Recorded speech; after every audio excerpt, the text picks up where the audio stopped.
Interview, really a touching piece with Joe Lozito. This is a man who was taking the subway. He took it daily, like many New Yorkers, to his job or whatever it was he was doing on a day-to-day basis. And he was attacked by what turned out to be a serial killer. He was completely unarmed and stopped this man who was trying to stab and slice him to death. He had some nearly fatal wounds. And it was just shocking already just to be in that incident, of course, but all the more shocking when he found out later in court testimony and everything that the NYPD had witnessed the entire thing and were approximately 2 to 3 feet away from him behind a closed door, but refused to respond, refused to stop this killer as he attacked this subway passenger. I've excerpted just about a 4.5-minute clip of Luke's larger 13-minute piece, so please go to WeAreChange.org and watch that entire piece. But let's go now to this incredible encounter that just shows how far things have deteriorated and why the NYPD claims they don't have a duty to protect and serve you. In New York City, where virtually any form of self-defense is illegal, we're told that the NYPD is here to protect us. Is that really the truth?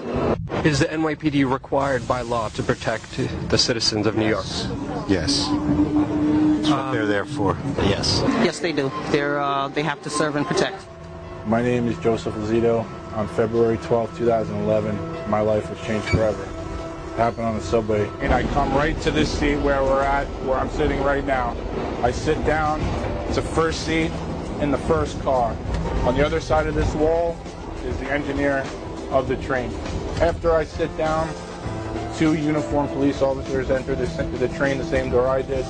They proceed to go right into the motorman's compartment through a door just like this. The next thing I know, a man comes up from the middle of the car. He comes to a door, starts banging on the door, bang, bang, bang, looking through the window.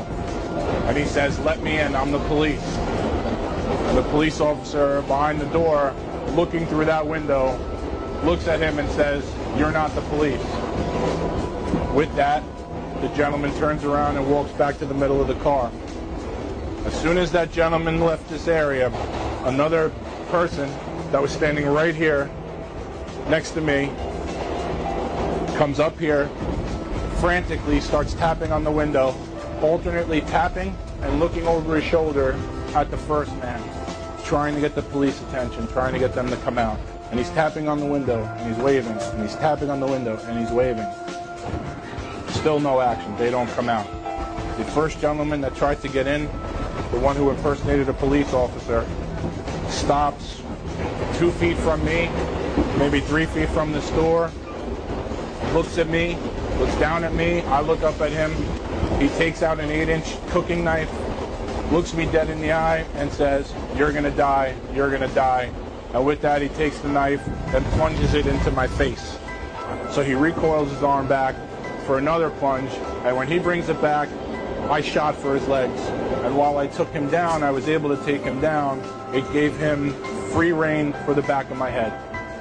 And while I was taking him down, he proceeded to stab me and slice me in the back of the head 3 separate times. Finally, the 3rd time he slices up, I'm able to catch his hand, I slam it down, he drops the knife. Right then and there is when I felt a tap on my shoulder, and it was the male cop that was in here, and he taps me on the shoulder and he says, "Okay, you can get up now, we got him." All the medical personnel is surrounding me. The police officer comes to the head of the bed that I'm on, and he shows me a mugshot, and he says, "Is this the guy that did this to you?" And I said, "Yes." And he said, "Well, you're a hero." And I said, "Well, I'm not a hero. Why am I a hero?" He goes, "Well, he killed 4 people last night." They told me later that week I'm going to have to testify before a grand jury. After you testified, Terrence Howell testified. And long story short, Terrence Howell basically said he was watching from the door through the window, and he was about to come out to stop Maxim Gelman, but when Gelman reached into his jacket, he thought he had a gun, so instead of coming out, he closed the door and stayed inside. And when he told me that, it was like being attacked all over again. You know, I was raised to respect the police, and when I found out that this whole thing could have been prevented, we were furious. I mean, what do you say to that? What do you say when there's 2 police officers less than 2 feet away from you behind a door? They have guns, I have nothing. They have nightsticks. I have nothing. To me, the NYPD is a symbol of safety and security, and they're there to protect you.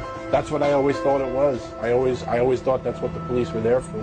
And now I know, because of my case, the police don't have to do anything. So what they did that day, by staying in there and not coming out until I had control of Max and Gelman, until I had disarmed them, in the eyes of the city of New York, in the eyes of the state of New York, is perfectly okay. And there's something wrong with that.